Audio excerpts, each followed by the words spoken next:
तो भाइयों बहनों याद है ना, इस साल शुक्ल पक्ष की चतुर्थी तिथि 6 सितंबर की दोपहर 3:01 से शुरू होगी और इसका समापन 7 सितंबर की शाम 5:37 पर होगा। वहीं उदया तिथि के अनुसार गणेश चतुर्थी 7 सितंबर शनिवार को मनाई जाएगी। वहीं गणेश चतुर्थी के दिन बप्पा की पूजा और स्थापना का सही मुहूर्त 7 सितंबर 2024 शनिवार को सुबह 11:03 से दोपहर 1:34 तक होगा। इस दौरान आप बप्पा की स्थापना घर में कर सकते हैं। इस साल यह अवधि कुल 2 घंटे 31 मिनट की है।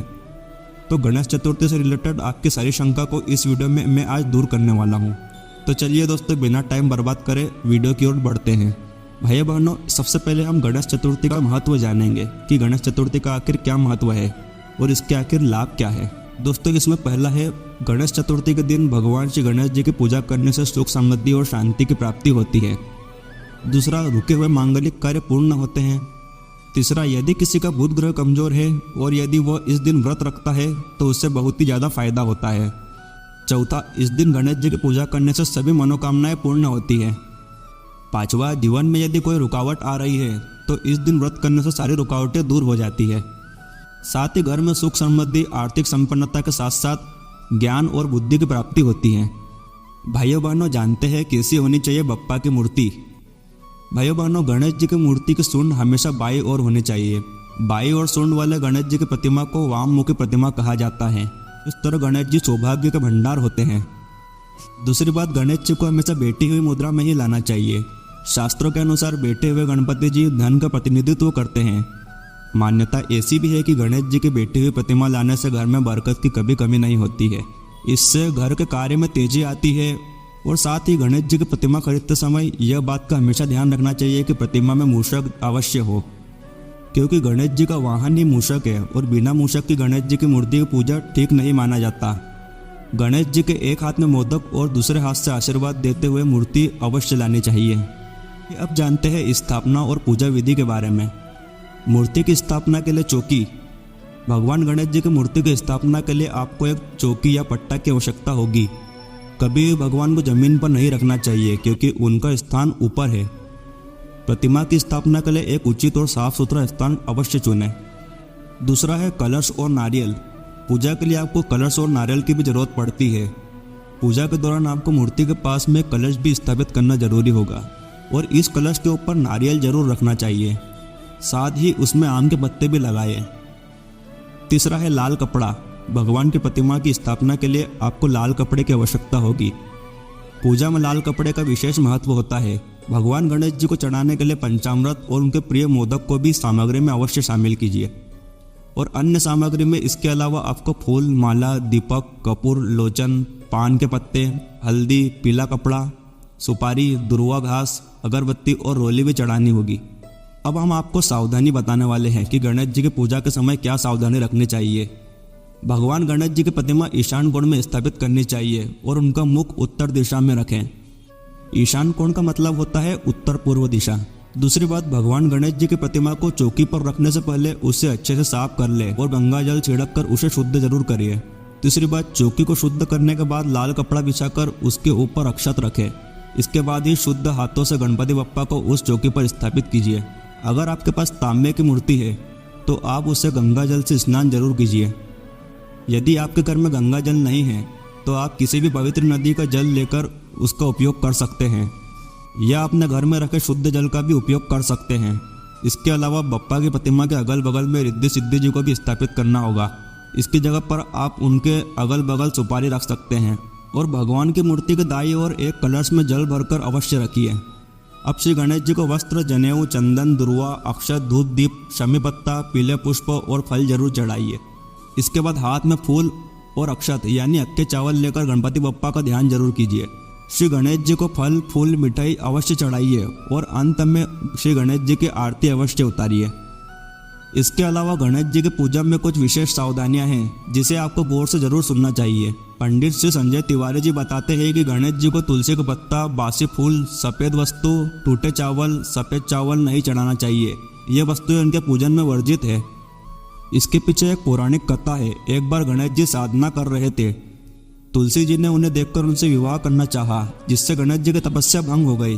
नाराज होकर गणेश जी ने तुलसी जी को श्राप दे दिया कि उनका विवाह राक्षस से होगा। इससे क्षुब्ध होकर तुलसी जी ने गणेश जी का त्याग सदा के लिए कर दिया। इसी प्रकार श्वेत वस्तु श्री गणेश जी को नहीं चढ़ानी चाहिए।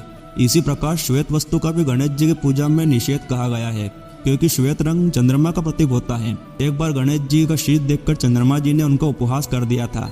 तब से चंद्रमा या उनसे जुड़ी कोई भी चीज गणेश जी की पूजा में स्वीकार नहीं की जाती। गणेश जी को यदि चावल भी अर्पित करना है तो उससे हल्का सा पीला अवश्य कर ले। यह भी ध्यान रखें कि चावल के दाने टूटे ना हो।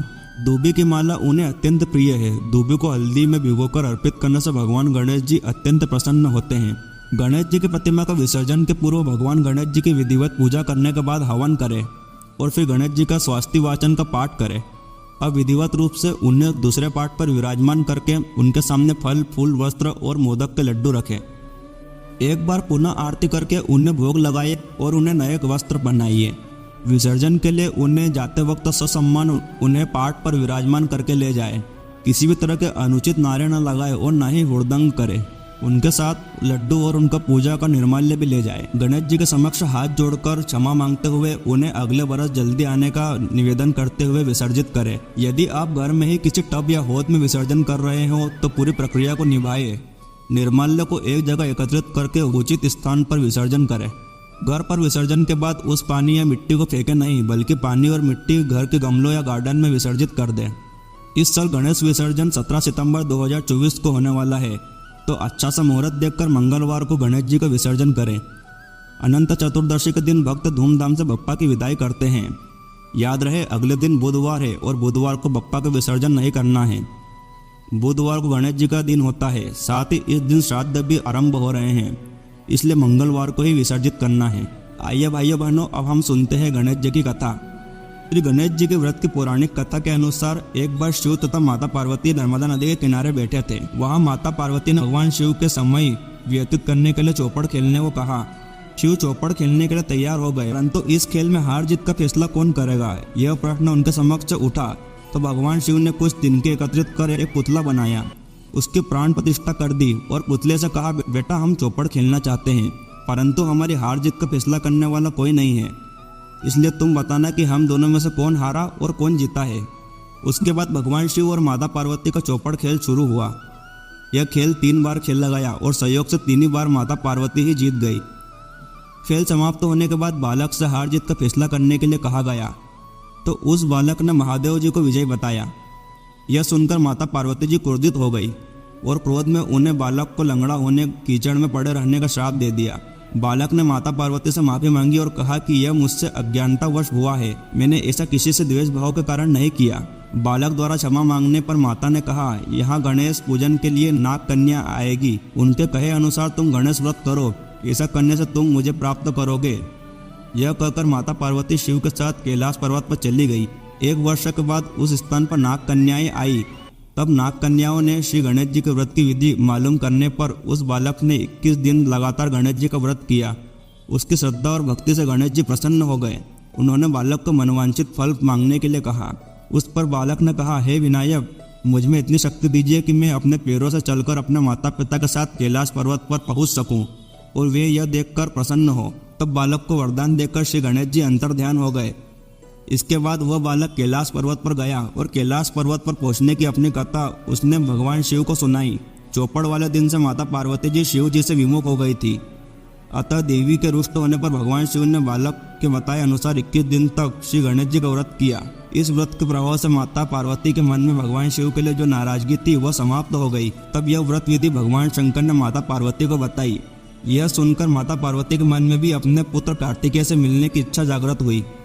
तब माता पार्वती जी ने भी 21 दिन तक इस व्रत को किया और श्री गणेश जी को दुर्वा, फल, फूल, मिष्टान आदि चढ़ाए, जिससे प्रसन्न होकर इस व्रत के फल स्वरूप व्रत के 21वें दिन श्री कार्तिकेय जी मां पार्वती से मिलने के लिए आ पहुंचे। उस दिन से श्री गणेश चतुर्थी का यह व्रत समस्त मनोकामनाओं को पूरा करने के लिए प्रसिद्ध हुआ। इस व्रत को करने से मनुष्य के सारे कष्ट दूर हो जाते हैं। इस व्रत को करने से मनुष्य के सारे कष्ट दूर हो जाते हैं और सुख, समृद्धि, मान, सम्मान और वैभव की प्राप्ति होती है। अगर आपको हमारी इस पूरी वीडियो की जानकारी अच्छी लगी हो तो कृपया हमें लाइक, सब्सक्राइब और शेयर करके सपोर्ट जरूर कीजिएगा, जिससे कि हमें मोटिवेशन भी मिलता रहेगा और हम इसी धार्मिक कार्य के लिए अपना योगदान देते रहेंगे। जय श्री कृष्णा दोस्तों।